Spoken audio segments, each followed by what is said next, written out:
I had never made a call to Diddy, really? Yeah. I got Diddy's number, just hit him up. Yo, Diddy, what up?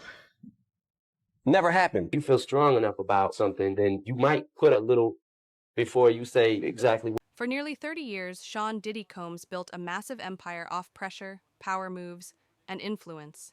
He controlled rooms, checked rivals, and made sure everyone around him understood who was running things. Artists showed respect, played their roles, and treated the bad boy brand like it was untouchable.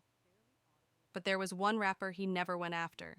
One artist who spent decades calling him out by name, throwing shots and verses, and hinting at industry secrets. Somehow, Diddy never responded. Not once. That rapper was Eminem. And there's a real reason Diddy stayed quiet. Most people thought M was just trolling or being provocative. But in reality, he was pointing out why Diddy couldn't move against him.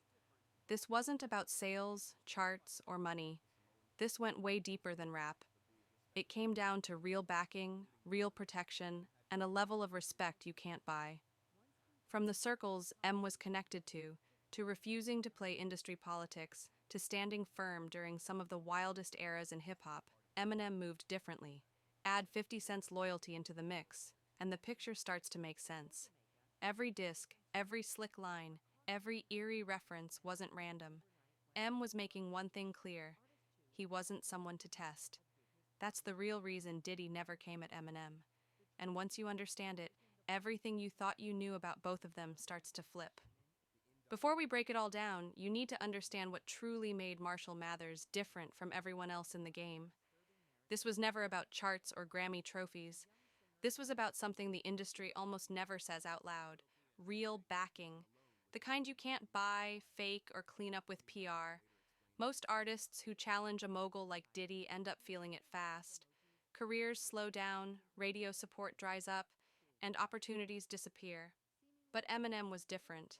He had something money and influence couldn't touch, something the industry machine couldn't just shut off: support from people who didn't care about Billboard rankings or red carpets. That's where the real tension started. Eminem had connections to highly respected circles on the West Coast, including members of the Samoan community, most notably the Booyah tribe. These weren't industry insiders. These were people known for loyalty, structure, and respect earned outside the music business. When Eminem's manager, Paul Rosenberg, connected with Monster Goo from the regime, it wasn't about a deal or publicity. According to Gia, there were concerns about pressure Eminem was facing at the time. Not rumors, but real issues that needed to be handled. That period led to the 2003 track 9/11 with Booyah Tribe and Be Real. But the song itself wasn't the point. The message was clear: Eminem wasn't standing alone. When certain people tried to make Eminem check in, that unwritten rule where artists acknowledge local authority or show respect, most celebrities would have folded, paid up, or played along. Eminem didn't. He stood his ground. Once it became clear that pressing Eminem meant dealing with his Samoan allies, the situation cooled off. Word traveled fast through LA's hip-hop circles. Eminem wasn't just another artist to test. He had real backing and the confidence to stand on it. And Diddy, someone who understood power and pressure better than most, knew exactly what that meant. But the Samoan support was only part of the story. What really showed Eminem's mindset and sent a clear message to industry power players happened during a moment that's now legendary in hip-hop. Early 2000s, the I&D Club video shoot, one of the biggest moments of that era. The set was packed, cameras rolling, energy high. Then suddenly, everything shifted. Suga showed up uninvited with a large group. According to people there, it wasn't a friendly visit, it was a power move. Suga's reputation alone was enough to make rooms go quiet. Tony Yayo later explained how tense it got. Even the game confirmed it on Vlad TV. This wasn't casual. It was Suga expecting everyone to step aside. Security froze. Industry execs didn't want problems. Most people backed off, but Eminem didn't. According to Tony Yayo, Eminem stood his ground and refused to be intimidated. And that moment said everything. While others backed away from a man known for pressure tactics, industry blacklisting, and intimidation, Eminem didn't flinch. He didn't care about the reputation. He didn't care about the power behind the name. He stood his ground like someone who wasn't afraid of consequences. No theatrics, no posturing, no begging, just calm confidence. The situation ended without anything popping off, but the message was clear. Eminem wasn't someone you could scare, press, or move around. And the industry never forgot that moment. Sue didn't leave because Eminem backed down. He left because pushing further meant bigger problems. At that point, it wasn't just about one rapper anymore. Escalating meant dealing with people who didn't care about industry status or past reputation. And trust this, Diddy was watching. He saw how Eminem handled one of the most feared figures in hip-hop without panic. No submission, no fear, just steady pressure. And that sent a clear message. This wasn't someone you could bully, control, or silence with industry tactics. Street backing and standing firm already set Eminem apart. But what really made Diddy hesitate came next. In the early 2000s, a powerful alliance formed when Eminem signed 50 Cent to Shady Records in 2002. This wasn't just business. It was the pairing of two forces that balanced each other perfectly. Eminem's fearlessness with 50 Cent's real-world credibility. Together, they became something the industry couldn't intimidate. 50 Cent wasn't an industry plant or a lucky breakout. He came into the game with a real reputation, having survived serious attempts on his life and still coming back stronger.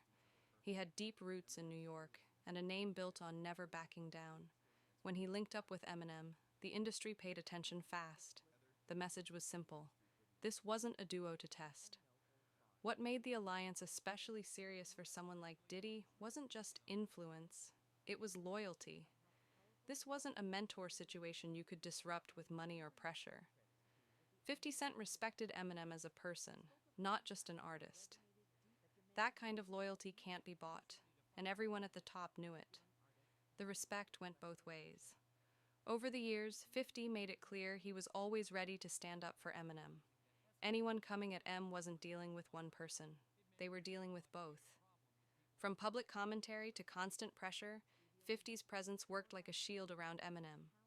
From Diddy's perspective, going after Eminem would have meant instant conflict with both Eminem and 50 Cent at the same time. And that's not a simple rap back and forth. That's a collision with two of the most fearless and well-connected figures in hip-hop. They weren't just connected through music, they were backed by real credibility and unbreakable loyalty to each other.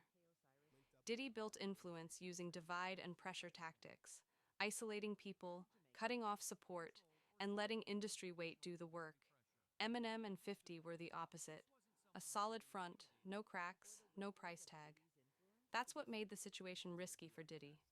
You couldn't buy them off, you couldn't scare them, and you definitely couldn't split them apart. With protection locked in and alliances firm, Eminem started doing what very few rappers dared to do consistently, calling Diddy out directly, again and again, louder over time. These weren't random jabs or throwaway lines. They were calculated, strategic. Each one hinted at what Eminem seemed to know about how things moved behind the scenes. The pattern started early. Back in 1996, on a track called Effing Crazy, a young Eminem was already taking aim at the bad boy empire, suggesting he could step into Puff's space and shake things up. At the time, most people brushed it off as battle rap energy. But looking back, that verse doesn't feel random at all. It looks more like the opening shot of a quiet, long-running rivalry. Once Eminem hit full mainstream status, the shots stopped being subtle. They got direct. On the Marshall Mathers LP, he openly dismissed Diddy. No coded bars, no hiding it. Then, on I'm Back, Eminem pushed it even further. He referenced Diddy's very public relationship with Jennifer Lopez, basically implying he could take her if he wanted, and that Diddy would just have to deal with it. That wasn't just shock value, that was deliberate provocation. What made these shots different from normal rap beef was the consistency. Most artists fire once, feel the heat, then fall back when the pressure shows up. Eminem did the opposite. Album after album, year after year, he kept Diddy's name in rotation, and Diddy never really responded. Stop and think about that. In hip-hop, getting called out by name usually brings a reaction, especially when it's someone on Eminem's level. Silence doesn't always read like strength in that world. Sometimes it reads like avoidance. and Diddy staying quiet told its own story. It suggested a different power dynamic than people expected. Eminem wasn't just throwing insults for attention. He was challenging Diddy's image in real time. Every unanswered line chipped away at that untouchable aura. It made Diddy look more cautious, more careful, more selective about what he wanted to engage. This wasn't just punchlines or shock bars. It was pressure, psychological, strategic. Eminem